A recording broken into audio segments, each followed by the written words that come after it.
এই মুহূর্তে ওবিসি সংরক্ষণ নিয়ে একটি বড়সড় আপডেট উঠে আসছে। ওবিসি সংরক্ষণে বিরাট বদল, কলকাতা হাইকোর্টের রায়ে তোলপাড় রাজ্য।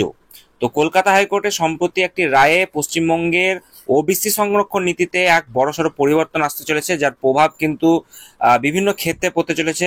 বিশেষ করে আমরা দেখতে পাচ্ছি শিক্ষা ক্ষেত্রে, যেমন বিভিন্ন নিয়োগে এবং তার সঙ্গে অ্যাডমিশনের যেগুলো রয়েছে তাতে।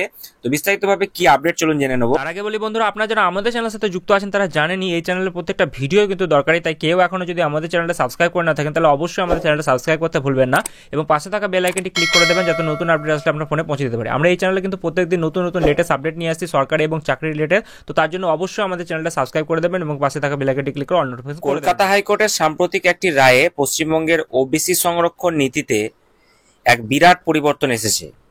বিচারপতি কৌশিক চন্দ্রের বেঞ্চ এক ঐতিহাসিক সিদ্ধান্তে জানিয়েছেন যে এখন থেকে রাজ্যে শুধুমাত্র 2009 সালের ওবিসি তালিকা অনুযায়ী সংরক্ষণ প্রযোজ্য হবে। এই রায়ের ফলে রাজ্যের চাকরি ও শিক্ষাক্ষেত্রে এক নতুন অধ্যায়ের সূচনা হলো, জানিয়ে রাজ্য জুড়ে চলছে কিন্তু ব্যাপক আলোচনা। তো যাই হোক, ঠিক কি জানিয়েছে কলকাতা হাইকোর্ট? তো কলকাতা হাইকোর্ট বিচারপতি যেটা জানা যাচ্ছে, যেখান থেকে জানা যাচ্ছে যে কৌশিক চন্দ্রের রায় অনুযায়ী এখন থেকে রাজ্যে ওবিসি সংরক্ষণের ক্ষেত্রে শুধুমাত্র 2009 সালেরই যে নিয়ম সেটাই মানা হবে। ওই নিয়ম অনুসারে 66টি সম্প্রদায় 7% সংরক্ষণের আওতায় ছিল। এর মানে হলো পরবর্তীকালে যে নতুন ওবিসি তালিকা তৈরি করা হয়েছিল, যেখানে ওবিসি এ ওবিসি বি বিভাগে মোট 140টি সম্প্রদায়কে যুক্ত করা হয়েছিল, তা আপাতত কার্যকর থাকছে না। এই রায় রাজ্যের সমস্ত সরকারি চাকরি এবং শিক্ষা প্রতিষ্ঠানের ভর্তির ক্ষেত্রে কিন্তু প্রযোজ্য হবে। অর্থাৎ বুঝতেই পারছেন, 2009 সালে যে নিয়ম যেটা ছিল সেটা এখন যেটা কিন্তু মানা হবে না, তাই বলছে।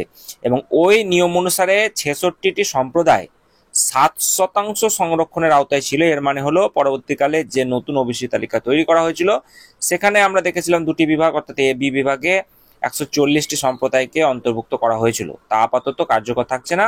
এই রায় রাজ্যের সমস্ত সরকারি চাকরি এবং শিক্ষা প্রতিষ্ঠানে ভর্তির ক্ষেত্রে কিন্তু প্রযোজ্য হতে চলেছে। তো এই রায়ে তাৎক্ষণিক কি প্রভাব পড়তে চলেছে? এই রায়ে সবচেয়ে বড় এবং তাৎক্ষণিক প্রভাব পড়েছে রাজ্যের জয়েন্ট এন্ট্রান্স পরীক্ষার ফলাফলের ওপর। নতুন ওবিসি তালিকা অনুযায়ী এই পরীক্ষার ফলাফল প্রকাশিত হওয়ার কথা থাকলেও হাইকোর্টের নির্দেশে তা কিন্তু স্থগিত করে দেওয়া হয়। আদালত নির্দেশ দিয়েছে যে আগামী 15 দিনের মধ্যে 2009 সালে 66টি সম্প্রদায়ের তালিকা অনুযায়ী ফলাফল কিন্তু প্রকাশ করতে হবে। শুধু জয়েন্ট এন্ট্রান্সের পরীক্ষা নয়, এই রায়ের যে প্রভাব সেটা পড়বে কিন্তু রাজ্যের সমস্ত নিয়োগ প্রক্রিয়ায়, যেমন স্কুল সার্ভিস কমিশন এবং বিভিন্ন কলেজে যে ভর্তি রয়েছে সে ভর্তির ক্ষেত্রেও কিন্তু এখন থেকে পুরনো নিয়মই কিন্তু মানা হতে চলেছে।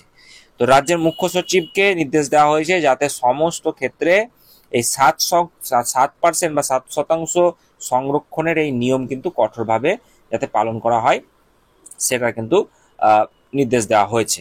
তো আপাতপক্ষে আপনারা বুঝতেই পারছেন যে ইতিমধ্যেই এই কথাই কিন্তু বলা হয়েছে যে তার প্রভাব কিন্তু কতটা পড়েছে। বিশেষ করে আমরা দেখছি বিভিন্ন যে পরীক্ষা, তার সঙ্গে কিন্তু এই এসএসসি যে পরীক্ষা হতে চলেছে তাতেও কিন্তু এটা প্রভাব পড়তে চলেছে। আর জয়েন্ট এন্ট্রান্সের পরীক্ষা এগুলো ফলাফল এগুলো তো রয়েছে, পাশাপাশি ভর্তির ক্ষেত্রেও কিন্তু এটা প্রযোজ্য থাকবে। তো তালিকা কিন্তু ফলাফল প্রকাশ করতে হবে, যেটা 2009 সালে 66 সম্প্রদায়ের ভিত্তিতে। আর শুধু জয়েন্ট এন্ট্রান্স পরীক্ষা নয়, এই রায়ের প্রভাব কিন্তু পড়বে রাজ্যের সমস্ত নিয়োগ পরীক্ষায়। তো দেখা যাক আগামী দিনে এই সংক্রান্ত কি আরো লেটেস্ট আপডেটগুলো বেরিয়ে আসছে। আপডেট পেলেই আমি আপনাদের সঙ্গে শেয়ার করবো, তাই চ্যানেল সাবস্ক্রাইব করবেন এবং পাশে থাকা বেল বাটনটি ক্লিক করে দিতে ভুলবেন না।